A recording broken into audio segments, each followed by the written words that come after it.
Hello and welcome to the Feminine Millionaire Show. I'm your host, Polly Alexander. I'm a success coach, healer, creative, and future millionaire. If creating money and success in a spiritual and feminine and joyful way is your goal, this show is for you. Let's all rise together. Hello and welcome to episode 63. Are you leading with your masculine or feminine?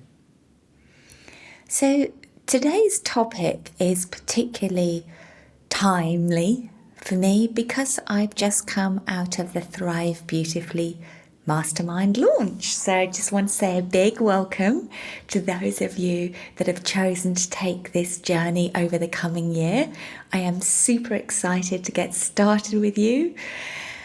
And the process of launching, it requires both masculine and feminine energy, as does the process of growing a business. And so over the last few weeks, there's been a lot of masculine energy flowing for me. There's been a lot of planning, thinking, a lot of action, a lot of head-centered work in order to deliver the opportunities, the content, in order to do the marketing. And so this increased amount of masculine energy that I'm in needed to be balanced by being in my feminine energy. So really taking time to nurture myself, to be in receiving mode, to listen to my intuition. And I truly believe that it's the balance of being able to move between both our masculine and our feminine energies that enables us to be successful without burning out or becoming overwhelmed. And so it has been a dance for me the last few weeks between being in my masculine energy and being in my feminine energy. And these are energies we both have access to. They're within all of us, regardless of our gender. And learning to work with each of these energies is absolutely essential, and it will allow you to create more money and success in a more joyful, balanced, easy, flowing, graceful way that feels good. So I'm going to dive into a little segment of this big topic. It could be a film or a book. But I'm going to dive in today to the prologue. 3 ways to tell if you're leading with your masculine or feminine. So I'm going to be sharing 3 questions, 3 aspects of your life you can look at that might be a clue to where you may be leading more in your masculine. But first of all, let's just talk a little more about these feminine and masculine energies. So the feminine energy, this is also known as yin energy or heart-centered. This is the nurturing, the creativity, the intuition. When you're in your feminine energy, you may find that you're more inwards, more reflective, more flowing, more able to access your dreams, your creativity. You may slow down and you'll become more embodied. The feminine energy is in the body. So when you're looking to get more into your feminine, anything that helps you get into your body is a really good idea. So on a therapeutic level, somatic psychotherapy or somatic work can help with this. And dancing is a way of accessing your feminine energy. So our creative activities, such as painting, drawing, crafting, cooking, anything where you're creating. And the masculine energy, also known as yang energy, so this is more head-centered versus heart-centered. This is about taking action, being logical.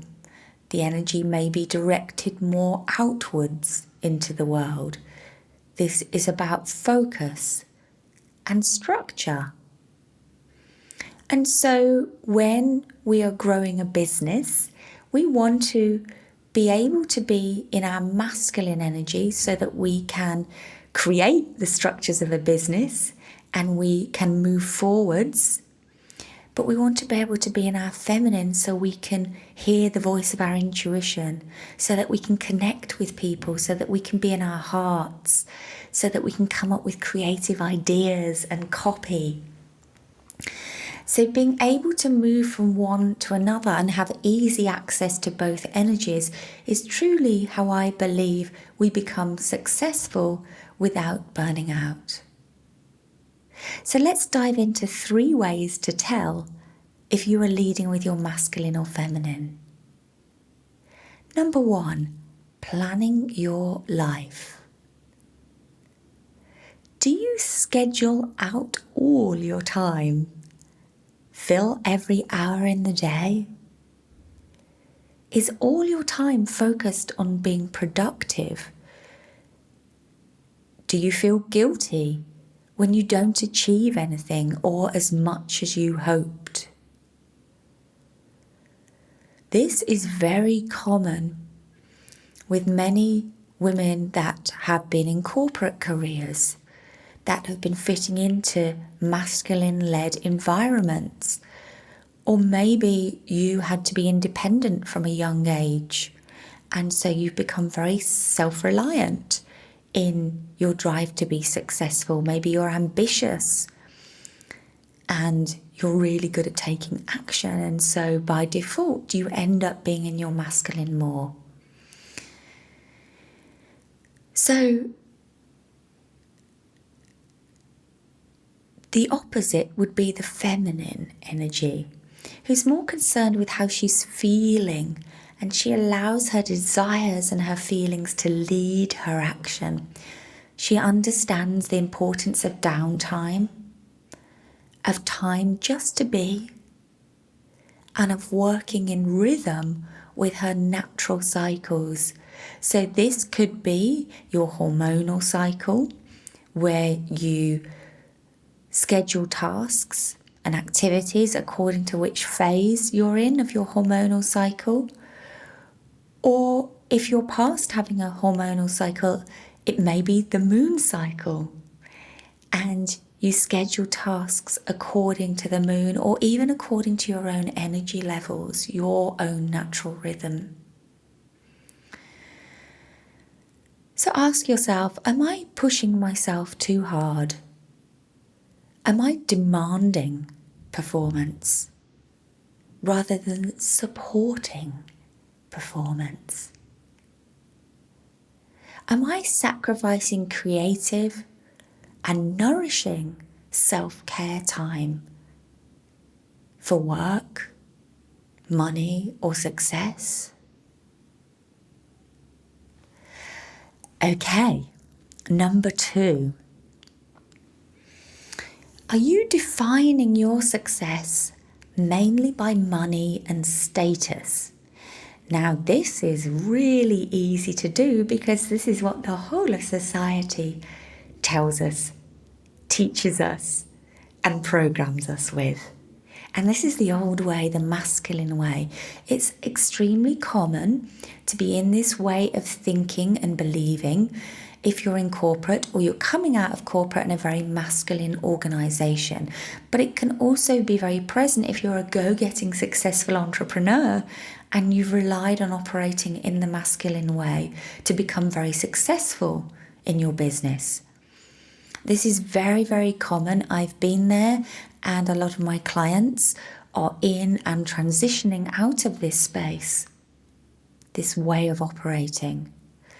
And let's face it, it feels good to achieve, right? It feels good to be recognized. Money is very energizing. Making lots of money is hugely energizing. Okay? So, this is not to say that you shouldn't have money goals, that you shouldn't aim for wild abundance. But it's saying that there's an opportunity to define your success in a much broader way. So the feminine way of defining success is to get clear on what meaningful success is for you and then structure your life to allow that to dictate how you live and work. This is a process. This is not something you can do overnight and just flip a switch. So to repeat, the feminine way is getting clear on what meaningful success is for you and then structuring your life to allow that to shape how you live and work. So it's like reverse engineering your business around how you want to feel and how you want to live and work. You start with the inside, how you want to feel, and then you build a life around that. This is the work that we do in my Thrive Beautifully Mastermind. This is why I created a year-long container, because we are pivoting different aspects of our life towards this new reality, and that takes time. So here's a few examples of how I personally define success outside of money, which, as I said before, is nothing to be ashamed of. I celebrate my big money months. It is exciting and energizing and expansive and a sign of how far I have come. Money is also a sign of how many people you have touched or helped with your gifts, as well as of your own inner growth and worldly creation, and this is something to celebrate. Anyway, back to how I define success outside of money. So I was writing this podcast sitting in bed. It was pouring rain outside in Ibiza. And I realised that being able to wake up and look at the sea out of my bedroom is a huge marker of success. I used to live in the middle of a city without spectacular views, far, far from the sea. And the sea represents calm. It represents infinite possibilities. It represents beauty. And when I can sit in my bedroom and I can look out at the sea and feel calm and feel infinite possibilities and feel a sense of beauty and being connected to beauty in the natural world, that is success for me. The second way I define success is having help and being supported around the home and with my life. So this is above and beyond my business. And right now, because it changes over time, that looks like a PA on Fridays who cleans my home, takes my bed linen to the laundry, makes my bed so I have a hotel-style bed with gorgeous crisp linens, who runs my errands, sorts my dry cleaning, chops my celery for juicing. Yes, I have someone that does that. And this is success to me because it means that I do less of the things I don't enjoy. It gives me back my time. And it means I get the whole weekend free for fun and play. And it also checks my core value of beauty.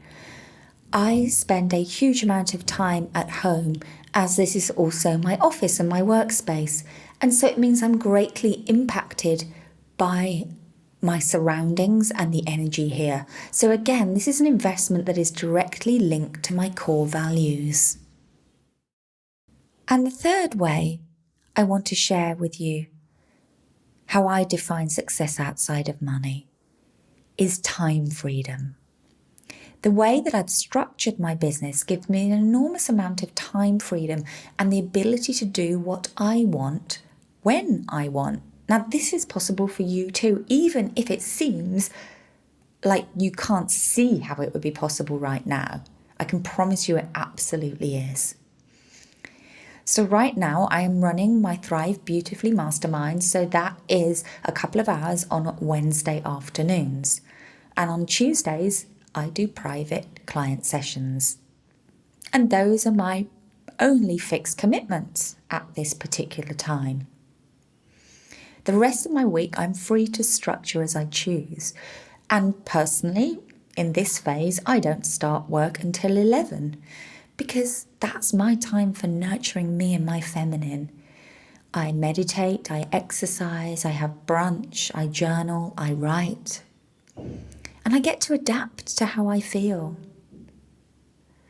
So what you can see here is there's a balance of the masculine and feminine energies going on. There's some structure and a lot of flexibility and flow. So your path to increasing success in your life might be to restructure your time. It might be to change what you're offering and how you're offering it so that you can create more time freedom if that's your desire. Some of my clients have approached this in other ways, which I find so inspiring. So one of my clients took her whole family to Paris, was able to eat beautiful quality food that aligned with her digestion. So that was success to her, being able to be successful in her business, also growing another creative business, and take her whole family to Paris and spend time there. The women in my Thrive Beautifully Mastermind are experiencing 10 to 20k months whilst enjoying life, taking holidays, doing regular spa visits, taking care of their bodies, up-leveling their health, having fun with girlfriends, growing their relationships with their partners and children. And they are working towards, and in many cases, having it all. Another client built a swimming pool in her garden, and that created a ritual each evening for downtime and fun family time, as well as giving her the opportunity to exercise and really get into her feminine energy. So there's many different ways that success can manifest for you. Okay, the third and final way, I'm going to invite you to look at if you're leading with your masculine or feminine energy, is to put a lens on conversation. Yes, the dialogues you have with others. When you're in your masculine energy, in conversation, the masculine asks all the questions and can even try to control the conversation. Whereas the feminine is receptive. She receives and she digests. I've had a couple of interactions recently where the woman was very much in her masculine, and I observed that she was asking a lot of questions. She was controlling the conversation and directing it. When you're on the receiving end of this type of interaction, asking a lot of questions can feel like an interrogation. It's an easy trap to fall into if you're a coach, especially when you've just discovered coaching. I remember my friends asking me, "Are you coaching me?" when I just finished my coaching training. But don't worry, if that's you, that will even out over time. The other thing that happens is that you can find you're not leaving any space and wanting to be in the power position of asking questions and controlling things. Whereas the feminine energy asks questions that are intuitively led. She allows herself to breathe, to pause, to have space in conversation, and to flow in conversation. So I hope that today some of these lenses or questions I've invited you to ask yourself have given you clarity on where you may be leading with your masculine energy. And I invite you into identifying where there's an opportunity to shift things so that you experience more ease, more grace, more flow, and more joy. That's all for now. I look forward to seeing you again next week.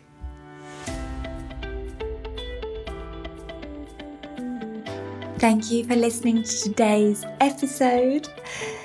If you would like to redirect how you experience success, I invite you to sign up for my free success meditation. Just go to pollyalexander.com/success-meditation or click on the link in the show notes. Have a wildly abundant and fun week. Bye for now.